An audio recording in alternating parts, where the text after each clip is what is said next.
It's time for my Shadow the Hedgehog review for the PlayStation 2. Shadow the Hedgehog was a game released in 2005 for the PlayStation 2, Xbox, and GameCube. This game did not have a PC version like Sonic Heroes did. But it's time to move on to the physical review. The review of this game might be negative, the way people think about what I'm going to say in this review, and some people might agree with me. I know people like me, opinion on this game is very rare, and it could be good or bad depending on what you think. But let's move on to this review, shall we? Alright. So, basically, the story of this game is that Shadow is looking over a city known as Westopolis, and suddenly aliens invade the city or whatever. And, yeah, that's basically it. That's basically how the story goes. I mean, sure, the story might not be perfect, but it's not really too bad. You should give the story a chance as the game goes by. Don't judge it by the way it begins, like people have in reviewing this game before. But this game though was released under a good hype, I should say. I think people were hyped about this game. Surely, the gameplay looked new and innovative, which it was. But as the game went by, people learned to complain a lot. What they complained about was mainly, get this, Shadow has guns, which makes the game bad. Okay, I can understand why a platformer / shooter is not your favorite, but let me get on with the reason why they think that it's not good that Shadow's using guns or so and so, whatever. Because it's not a Sonic game. People keep saying it's a Sonic game, so it shouldn't have guns. It's a Sonic game, it shouldn't have this and that. But I think this game was mainly brought out because to make Shadow appear differently than Sonic, because if you looked in Sonic Adventure 2, Sonic played very similar, Shadow played very similar, so I could see why they did this, and that's not a flaw I find in this game. They also have vehicles or whatever to go in. Some of them are very useful. Like, there's a vehicle where you have to, where you need to jump from platform to platform, like, very high. And there's other things like motorcycles or whatever, and, like, basically like, Jeeps, kind of. I know they're not exactly Jeeps, but they're basically like them. And I could see why people don't like it, but it's just as fast as running, which is a good thing, because if Shadow, which is the fastest creature in the world, was not as fast as a vehicle, that wouldn't make sense. But I guess another argument people would use is that if the vehicles are just as fast as Shadow, does that mean that that you could just drive on a vehicle and you're like as fast as Sonic or Shadow? I could see it from that point of view, but overall, just ignore the vehicles and you'll really have nothing to complain about. It's not essential. Even the guns aren't too essential. I mean, surely there are things where you can't reach with homing attack that you have to shoot them with, but I think it's pretty good concept. The only thing, a thing that I complained about over the years, that I've been discovering more and more flaws in the game than I have in the past,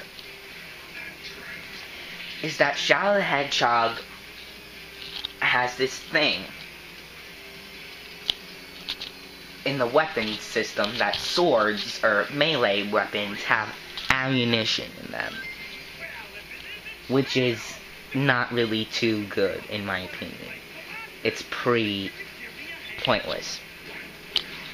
However, that's a minor flaw, I guess you could say, because you don't really need the weapons, but I mean, swords can do it from a further range, which is why swords are pretty good. But yeah. Now, the level designs are really good. I love all the levels.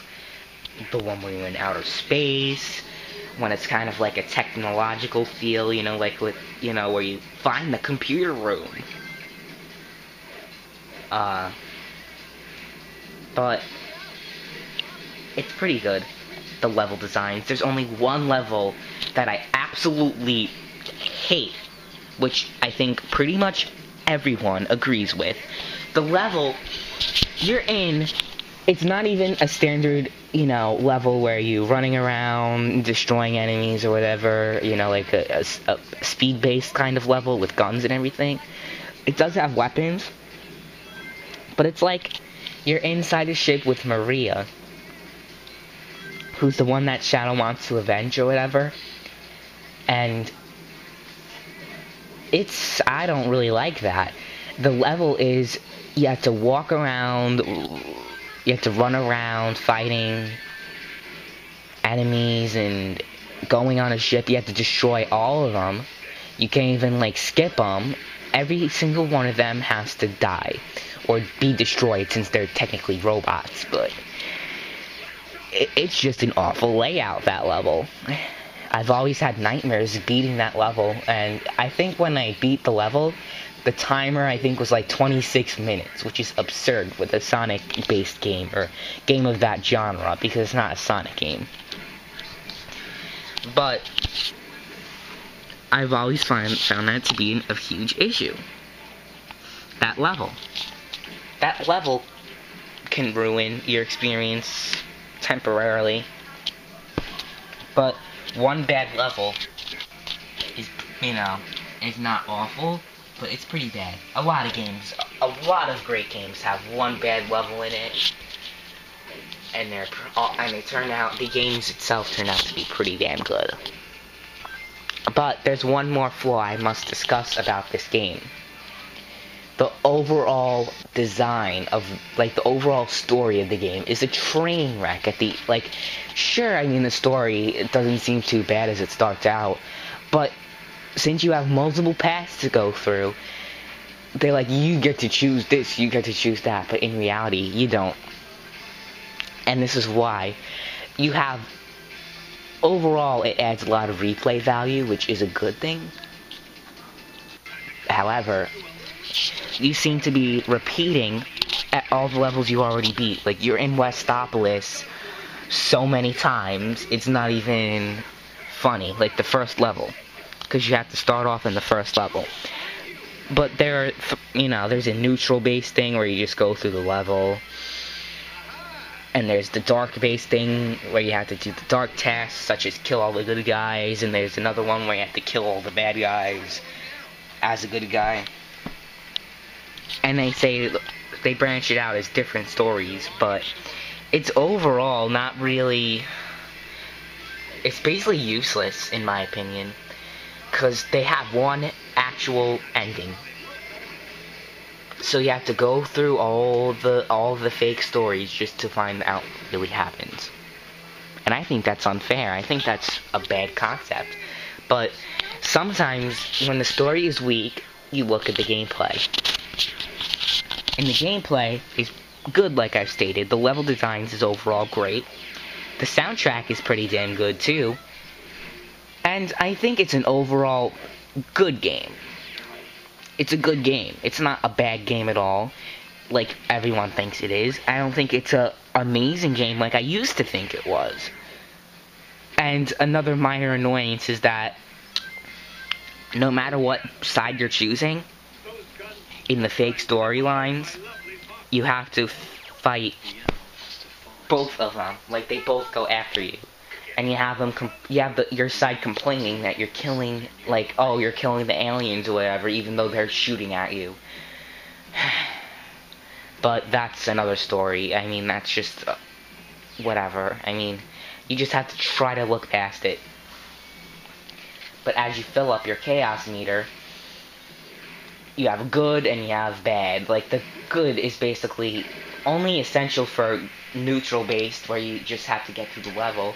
You speed through the entire level, basically, and if you're trying to go through an objective, do not use a good meter.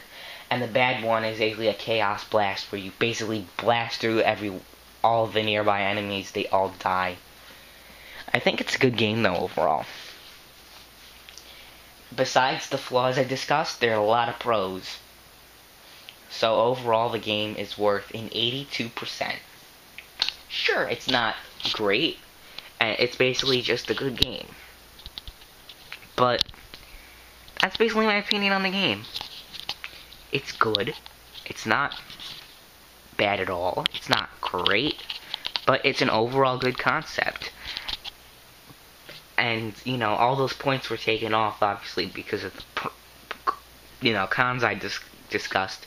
But a lot of the pros outweigh the minor cons. That's why it's not a lower score, like in the 70s or whatever. But thank you for watching this review. Stay tuned.